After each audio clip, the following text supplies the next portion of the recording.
20,000 करोड़ रुपए का जो सेंट्रल विस्टा का प्रोजेक्ट है वो लगभग 23,000 करोड़ रुपए का प्रोजेक्ट बन गया है।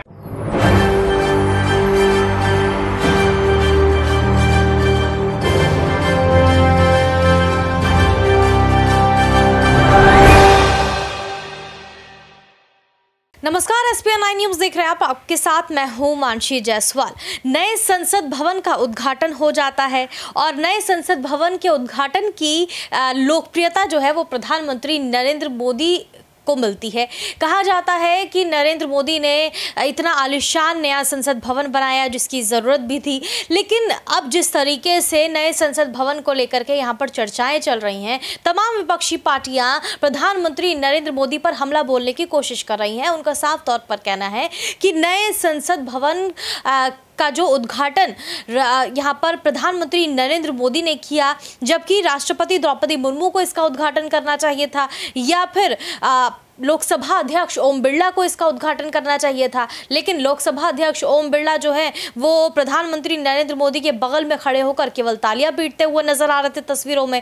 इसके अलावा राष्ट्रपति द्रौपदी मुर्मू को तो उद्घाटन में न्योता तक नहीं दिया गया। इसकी वजह लगातार भारतीय जनता पार्टी से पूछी जा रही है, लेकिन अभी तक वो इसका जवाब नहीं दे पाए हैं।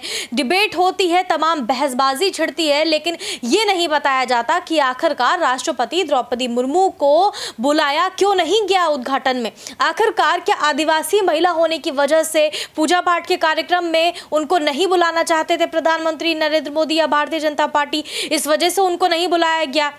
बहरहाल वोट बैंक पाने के लिए तो राष्ट्रपति पद का उम्मीदवार भारतीय जनता पार्टी यहां पर एक आदिवासी महिला को बना देती है, लेकिन जब उनसे सवाल किया जाता है कि आखिरकार नए संसद भवन का जो उद्घाटन है वो राष्ट्रपति द्रौपदी मुर्मू क्यों नहीं कर रही हैं, उस पर वो चुप्पी साध लेते हैं। बहरहाल अब नए संसद भवन का जो उद्घाटन है वो लगातार चर्चा का विषय तो बना ही हुआ है, लेकिन 27,000 करोड़ रुपए की लागत से बना ये नया संसद भवन काफी ज्यादा चर्चा का विषय बना हुआ है। साफ तौर पर कई ज्यादा यहाँ पर तकनीकों से लैस है ये नया संसद भवन, और जिस तरीके से आलिशान ये महल की तरह बनाया गया है, साफ तौर पर काफी ज्यादा चर्चाएं इसकी भारत में भी हो रही हैं और भारत से बाहर भी हो रही हैं, यानी विदेश में भी हो रही हैं।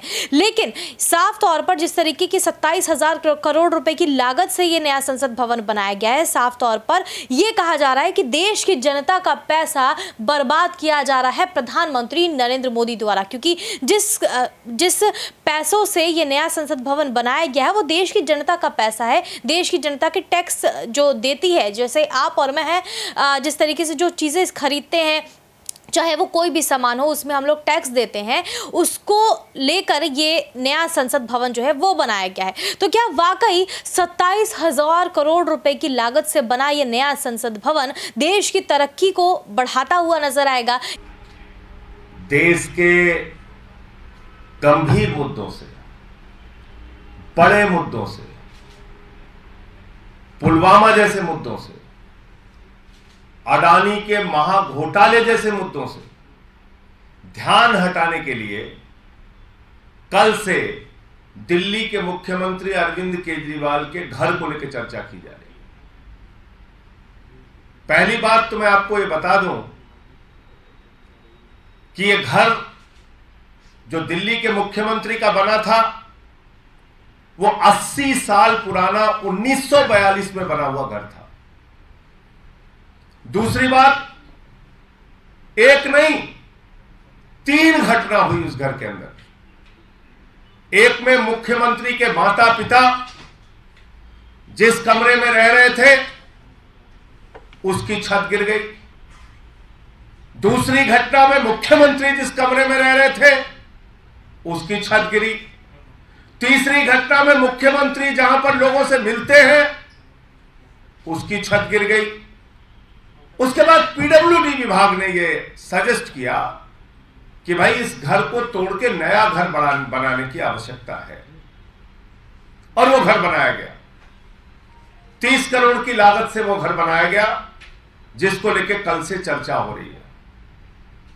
दिल्ली के लाट साहब एलजी, उनके घर की मरम्मत में, मात्र मरम्मत में, नया घर बनाने की बात मैं नहीं कर रहा हूं, मात्र मरम्मत में 15 करोड़ रुपए खर्च होते हैं। गुजरात के मुख्यमंत्री विजय रूपानी, उनका उड़न खटोला खरीदने में 191 करोड़ रुपए खर्च होते हैं। मध्य प्रदेश के मुख्यमंत्री शिवराज सिंह, उनका उड़न खटोला खरीदने में, उनका हवाई जहाज खरीदने में 65 करोड़ रुपए खर्च होते हैं। देश के शहंशाह आलम, भारत के प्रधानमंत्री आदरणीय नरेंद्र मोदी जी, जो कहते हैं मैं तो एक फकीर हूं, सिर्फ झोला लेके कहीं भी चल देता हूं, वो फकीर, उनका घर बन रहा है 500 करोड़ रुपए में, 500 करोड़ रुपए में। और शहंशाह आलम अगले घर में जहां जाएंगे, शहंशाह आलम जिन 500 करोड़ रुपए के घर में जाएंगे भारत के प्रधानमंत्री आदरणीय नरेंद्र मोदी जी, उसके पहले उन्होंने कहा कि हमारे घर को थोड़ा ठीक ठाक करो। तो उस घर को ठीक ठाक करने, मात्र ठीक ठाक करने में 90 करोड़ रुपए खर्च हुए। 20,000 करोड़ रुपए का जो सेंट्रल विस्टा का प्रोजेक्ट है, वो लगभग 23,000 करोड़ रुपए का प्रोजेक्ट बन गया है। उस प्रोजेक्ट में आदरणीय प्रधानमंत्री जी का घर 500 करोड़ रुपए में बन रहा है, और उस घर में जाएंगे उससे पहले मौजूदा घर में 90 करोड़ रुपए खाली उसके रिनोवेशन में खर्च किया जाता है। भारत के हमारे फकीर प्रधानमंत्री, गरीब प्रधानमंत्री 10 लाख रुपए का सूट पहनते हैं, 1,25,000 रुपए की पेन इस्तेमाल करते हैं। भारत के फकीर प्रधानमंत्री 1,60,000 रुपए का चश्मा इस्तेमाल करते हैं। और ये भारत के प्रधानमंत्री आदरणीय नरेंद्र मोदी जी, इनके काफिले में जो कार चलती है, वो कार है 12 करोड़ रुपए की, 12 करोड़ रुपए की कार, 12 करोड़ रुपए की कार उनके काफिले में चलती है। एक नहीं, कई कारें 12-12 करोड़ की। और मैं सुन रहा था आज भारतीय जनता पार्टी के प्रवक्ता को, ऐसा लग रहा था कि तुरंत रो देंगे, उनके आंसू निकलने वाले हैं, ऐसे व्याकुल थे बेचारे। कोरोना की महामारी का जिक्र कर रहे थे। भूल गए भारतीय जनता पार्टी के लोग, जब कोरोना की महामारी से इस देश में लोग मर रहे थे, भारत के प्रधानमंत्री बंगाल के चुनाव में वोट मांग रहे थे, कोरोना फैला रहे थे, लोगों की जान जा रही थी, लाशें बिछी हुई थी शमशानों में, और भारत के प्रधानमंत्री चुनाव के प्रचार में व्यस्त थे। भूल गए भारतीय जनता पार्टी के लोग। ये 12-12 करोड़ की कार खरीदने का फैसला उस वक्त हुआ जब कोरोना की महामारी में लोग मर रहे थे, उनकी जान जा रही थी, शमशान पे लाशें बिछी हुई थी। भूल गए भारतीय जनता पार्टी के लोग। ये फकीर जो कहते हैं मैं चाय वाला हूं, बहुत गरीब घर से पैदा हुआ हूं, 8,400 करोड़ रुपए का जहाज अपने लिए कोरोना की महामारी में खरीदते हैं। कोरोना की महामारी के दौरान जब लोगों की जान जा रही थी, लाशें शमशान पर बिछी हुई थी, उस वक्त 8,400 करोड़ रुपए का जहाज खरीदने का बजट आदरणीय प्रधानमंत्री जी का पास होता है। आप कोरोना की बात कर रहे हो, ड्रामे की बात कर रहे हो। हमारे देश के प्रधानमंत्री एक दिन में कितने रंग बदलते हैं, ये तो कलर नहीं है, कलर फोटो देख लीजिएगा। एक दिन में कितने रंग बदलते हैं, कितने कपड़े पहनते हैं, कैसे शहंशाह आलम की तरह रहते हैं, इसको अगर आप देखोगे तो आपको समझ में आ जाएगा। मुद्दा क्या है असल में? हम लोग बार बार बात कर रहे हैं कि सत्यपाल मलिक जी ने जो मुद्दा उठाया उस पर चर्चा करो, पुलवामा के घटने में लापरवाही क्यों की गई इसकी चर्चा करो, हमारे जवानों की शहादत के लिए जिम्मेदार कौन है इसकी चर्चा करो। 5 एयरक्राफ्ट अगर मांगा जा रहा था उन जवानों को पहुंचाने के लिए, तो 5 एयरक्राफ्ट क्यों नहीं मिला? जब भारत के प्रधानमंत्री 8,500 करोड़ का जहाज अपने लिए खरीद सकते हैं, तो हमारे वीर जवानों के लिए 5 एयरक्राफ्ट उनकी जिंदगी बचाने के लिए क्यों नहीं दिया गया?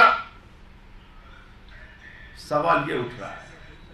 सवाल उठ रहा है कि अडानी के साथ जो आपने महाघोटाला किया, मॉरिशस में एक पते पे 6 कंपनी खोलकर 42,000 करोड़ रुपए काला धन अडानी की कंपनियों में लगाया गया, इस पे जेपीसी बनाओ। सवाल ये उठ रहा है। सवाल ये उठ रहा है कि भारत के सुप्रीम कोर्ट के आदेश के बावजूद 6-6, 8-8 कोल ब्लॉक नियमों के विपरीत जाकर अडानी को क्यों दे दिया गया?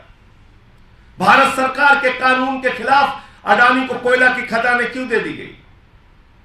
सवाल यह उठ रहा है कि एयरपोर्ट कैसे दे दिया गया, सीपोर्ट कैसे दे दिया गया, तमाम सारी संपत्तियां एक ही व्यक्ति के नाम नीलाम कैसे की जा रही हैं, उसको सौगात में कैसे सौंपी जा रही हैं, उस पर कोई चर्चा करने को तैयार नहीं, उस पर कोई बातचीत करने के लिए तैयार नहीं। मुख्यमंत्री के घर को चर्चा का विषय बनाना चाहती है भारतीय जनता पार्टी। मुख्यमंत्री के घर को विषय बनाकर असली मुद्दों से ध्यान भटकाना चाहती है भारतीय जनता पार्टी।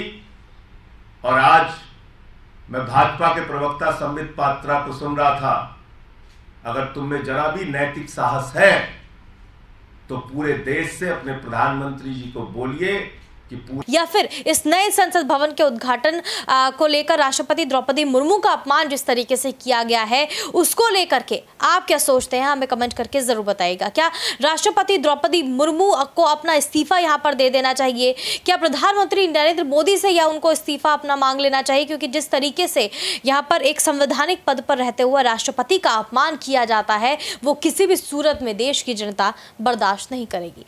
आप इस बड़ी खबर को लेकर क्या सोचते हैं? हमें कमेंट करके जरूर बताएं। देश और दुनिया की तमाम बड़ी खबरों के लिए देखते रहिए SPN 9।